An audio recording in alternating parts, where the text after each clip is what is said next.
The president addressed the nation tonight, focusing on the fight against ISIS and terrorism.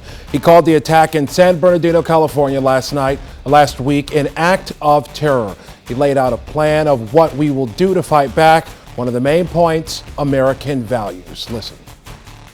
Our success won't depend on tough talk or abandoning our values or giving in to fear. That's what groups like ISIL are hoping for. Instead, we will prevail by being strong and smart, resilient and relentless, and by drawing upon every aspect of American power.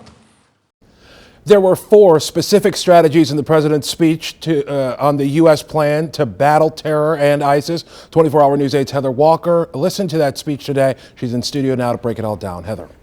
Leon, President Obama is calling this a new type of terrorism, a new phase of terrorism that needs a new way of fighting it. As the internet erases the distance between countries, we see growing efforts by terrorists to poison the minds of people like the Boston Marathon bombers and the San Bernardino killers.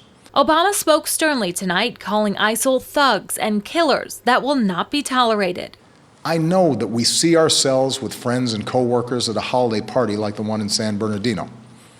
I know we see our kids in the faces of the young people killed in Paris. And I know that after so much war, many Americans are asking whether we are confronted by a cancer that has no immediate cure. Well, here's what I want you to know. The threat from terrorism is real, but we will overcome it.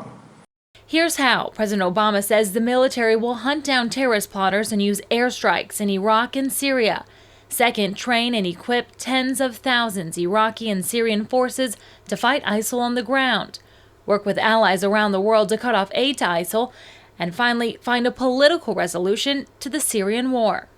For Congress, the president says they should make sure anyone on a no-fly list is kept from buying a gun.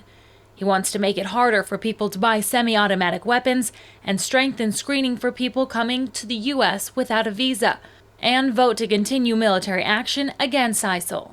The president says he will not engage in a long and costly ground war and asks that we as Americans don't start a war with Muslims, because doing so will create discrimination and fear that ISIL hopes to create.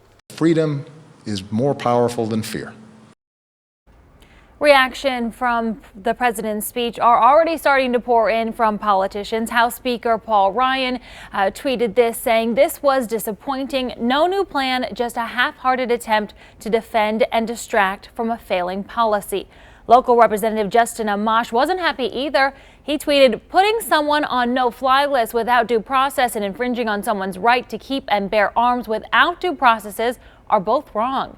And candidate Donald Trump also weighing in.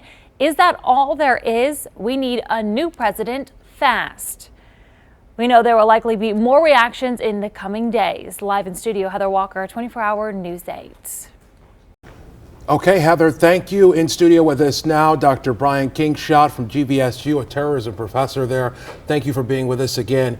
Your key takeaways from what the president said tonight.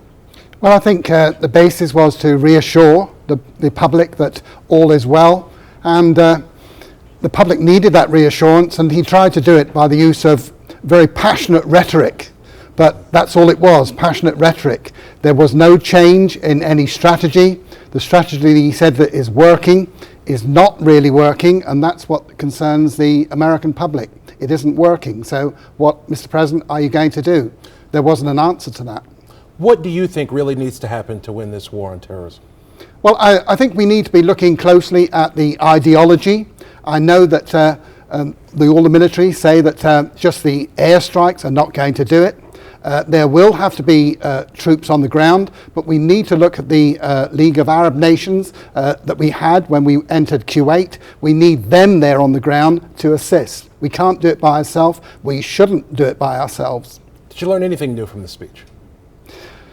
Not really. There was no change in strategy whatsoever. It's saying, well, we're going to continue as we are. And he says, the president says he is winning, but that is in direct confrontation to what the former Secretary of State Hillary Clinton is saying when she says it isn't working. So again, the public is still somewhat confused. All right. Situation that's sure to continue to develop, and certainly our prayers are that it isn't with more attacks from these terrorist groups.